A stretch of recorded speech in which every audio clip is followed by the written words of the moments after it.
নমস্কাৰ মই মজিদ বন্ধুসকল বলগতা স্বাগতী সন্ধিয়াৰ 7টা গুৰুত্বপূৰ্ণ খবৰ। প্ৰথমটো খবৰ, ৰাজ্যৰ লাখ লাখ দৰিদ্ৰ লোকলৈ ভাল খবৰ। ৰাজ্যৰ দৰিদ্ৰ লোকসকলক বিনামূলীয়াকৈ ই ৰিক্সা আৰু মপেড দিব অসম চৰকাৰে। বিনামূলীয়া ই ৰিক্সা পাবলৈ 30 ডিচেম্বৰৰ ভিতৰত কৰক আবেদন। সমগ্ৰ অসমতে বিতৰণ কৰা হ'ব এই বিনামূলীয়া ই ৰিক্সা আৰু মপেড। বিনামূলীয়া ই ৰিক্সা পাবলৈ 30 ডিচেম্বৰৰ ভিতৰত কৰক আবেদন। ৰাজ্যৰ দৰিদ্ৰ ভাষিক সংখ্যালঘু জনতাৰ বাবে ডাঙৰ খবৰ। সমগ্ৰ অসমতে বিতৰণ কৰা হ'ব বিনামূলীয়া ই ৰিক্সা আৰু মপেড। 1 ডিচেম্বৰৰ পৰা ৰাজ্যত আৰম্ভ হৈছে অনলাইন আবেদন প্ৰক্ৰিয়া। www.linguisticminority.in এই ৱেবছাইটৰ জৰিয়তে অনলাইনত কৰিব পাৰিব আবেদন। ভাষিক সংখ্যালঘু উন্নয়ন পৰিষদৰ পৰা আগবঢ়োৱা হৈছে এই সুবিধা। 1 টকাও নিদিয়াকৈ আপুনি লাভ কৰিব চৰকাৰে দিয়া এই ই ৰিক্সা।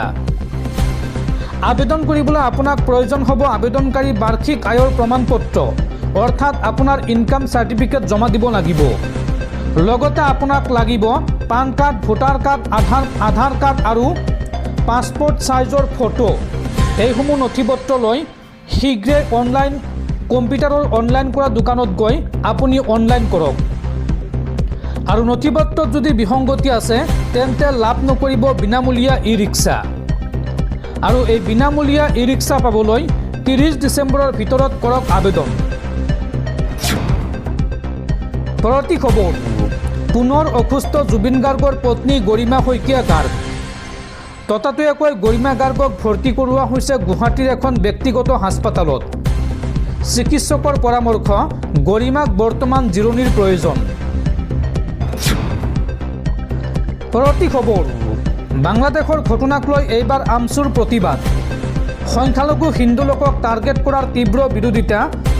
সংখ্যালঘু ছাত্ৰ সংগঠন সৌদ অসম সংখ্যালঘু ছাত্ৰ সন্থা চমুকৈ আমচুৰ।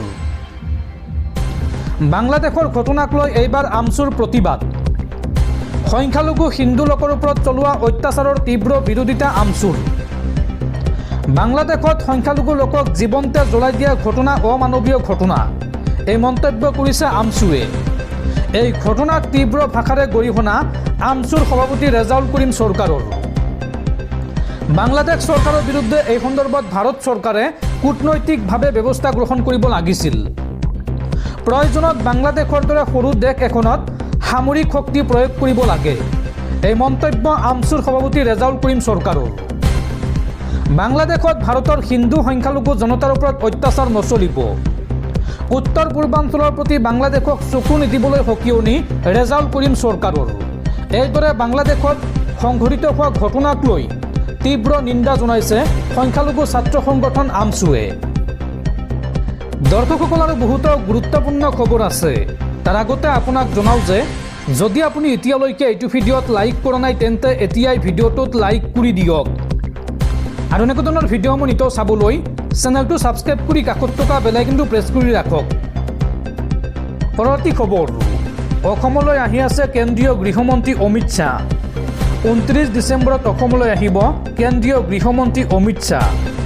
বৰদোৱাৰ নতুন প্ৰকল্প উদ্বোধন কৰিব গৃহমন্ত্ৰী অমিত শ্বাহে।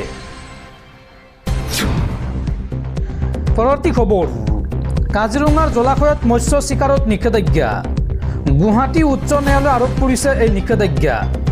দুজনীয়া খণ্ড বিচাৰপীঠৰ এই নিৰ্দেশনা। কাজিৰঙাত মৎস্য চিকাৰ বন্ধ কৰাৰ বাবে PIL দাখিল কৰিছিল এজন লোকে। ৰোহিত চৌধুৰীৰ জনস্বাৰ্থ জড়িত আবেদনৰ শুনানি গ্ৰহণ কৰি এই নিৰ্দেশনা গুৱাহাটী হাইকোৰ্টৰ। উল্লেখযোগ্য যে মাঘ বিহুৰ সময়ত বহু লোকে পৰম্পৰাগতভাৱে কাজিৰঙাত চিকাৰ কৰে মৎস্য, আৰু এই কাৰ্যই প্ৰভাৱ পেলাই আহিছে কাজিৰঙাৰ জৈৱ বৈচিত্ৰ্যত, যাৰ পৰিপ্ৰেক্ষিতত এইবাৰ কাজিৰঙাৰ জলাশয়ত মৎস্য চিকাৰত নিষেধাজ্ঞা জাৰি কৰিছে গুৱাহাটী হাইকোৰ্টে।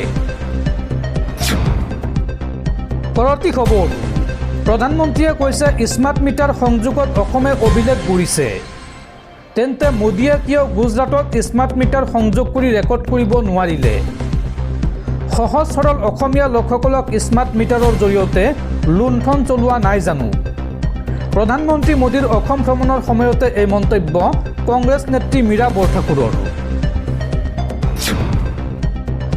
পৰৱৰ্তী খবৰ এতিয়াৰ পৰা যধে মধে যাকে তাকে গ্ৰেপ্তাৰ কৰিব নোৱাৰিব আৰক্ষীয়ে এই সন্দৰ্ভত কঠোৰ হৈছে দেশৰ সৰ্বোচ্চ ন্যায়ালয় এতিয়াৰ পৰা গ্ৰেপ্তাৰৰ পূৰ্বে আৰক্ষীয়ে ক'ব লাগিব গ্ৰেপ্তাৰৰ কাৰণ যিগৰাকী ব্যক্তিক গ্ৰেপ্তাৰ কৰিব কিহৰ কাৰণে গ্ৰেপ্তাৰ কৰা হৈছে তাৰ কাৰণ ক'ব লাগিব আৰক্ষীয়ে এই কঠোৰ নিৰ্দেশনা দেশৰ উচ্চতম ন্যায়ালয়ৰ পৰৱৰ্তী খবৰ বাংলাদেশত বাস কৰা সংখ্যালঘু লোকসকল আজি নিৰাপত্তাহীন তেওঁলোকৰ নিৰাপত্তাৰ বাবে কেন্দ্ৰীয় চৰকাৰে শক্তিশালী ভূমিকা পালন কৰা উচিত বাংলাদেশৰ শেহতীয়া ঘটনাক লৈ কেন্দ্ৰীয় চৰকাৰক সমালোচনা কৰি বা কেন্দ্ৰীয় চৰকাৰলৈ এই দাবী জনাইছে কংগ্ৰেছ নেত্ৰী প্ৰিয়ংকা গান্ধীয়ে পৰৱৰ্তী খবৰ মাটি বাৰীক লৈ পুনৰ ডাঙৰ ঘোষণা হিন্দু মুছলমান বড়ো সকলোকে দিয়া হ'ব মাটিৰ পট্টা নতুন বছৰতে বিটিচিত হাগ্ৰামা চৰকাৰে দিব সকলোকে মাটিৰ পট্টা এই সন্দৰ্ভত ডাঙৰ ঘোষণা বিটিচি চিফ হাগ্ৰামা মহিলাৰীৰ নতুন বছৰতে হাগ্ৰামা চৰকাৰে সকলোকে দিব মাটিৰ পট্টা বড়ো মুছলমান সকলোৱে পাব ভূমিৰ অধিকাৰ শীঘ্ৰেই সকলোকে দিয়া হ'ব মাটিৰ পট্টা যাৰ যিমান দখলত আছে আবেদন কৰক শীঘ্ৰেই বৰ্তমানলৈকে মাত্ৰ ৫,৫০০ লোকে আবেদন কৰিছে যিসকলে এতিয়ালৈকে আবেদন কৰা নাই আপোনালোকে শীঘ্ৰে আবেদন কৰক যাৰ দখলত যিমানখিনি মাটি আছে সেইখিনি মাটি আপোনালোকে আবেদন কৰক পট্টা লোৱাৰ কাৰণে সকলো জাতি জনগোষ্ঠীয়ে কৰিব পাৰিব অনলাইনত আবেদন অহা 10 পৰা 15 জানুৱাৰীৰ ভিতৰত দিয়া হ'ব মাটিৰ পট্টা বিটিচি প্ৰধান হাগ্ৰামা মহিলাৰীয়ে কৰিলে এই ডাঙৰ মন্তব্য পৰৱৰ্তী খবৰ অসম সন্তান আৰিয়ান জিছান আহমেদলৈ আমেৰিকাৰ মহাকাশ গৱেষণা সংস্থা নাছাৰ স্বীকৃতি আৰিয়ানৰ গৱেষণাত আৱিষ্কাৰ হ'ল দুটাকৈ গ্ৰহাণু আৰিয়ান জিছান আহমেদৰ কৃতিত্বক লৈ এতিয়া গৌৰৱান্বিত ৰাজ্যবাসী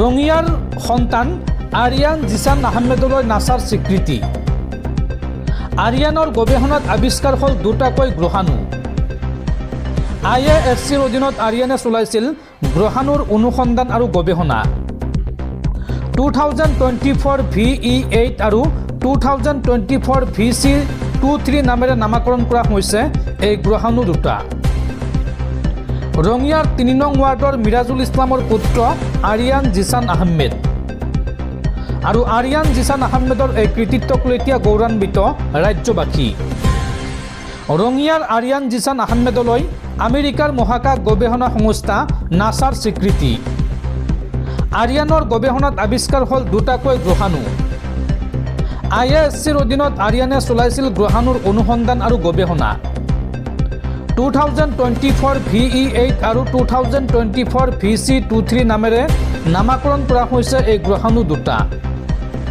ৰঙিয়াৰ 3 নং ৱাৰ্ডৰ মিৰাজুল ইছলামৰ পুত্ৰ আৰিয়ান জিছান আহমেদ আৰু আৰিয়ান জিছান আহমেদৰ এই কৃতিত্বক লৈ এতিয়া গৌৰৱান্বিত ৰাজ্যবাসী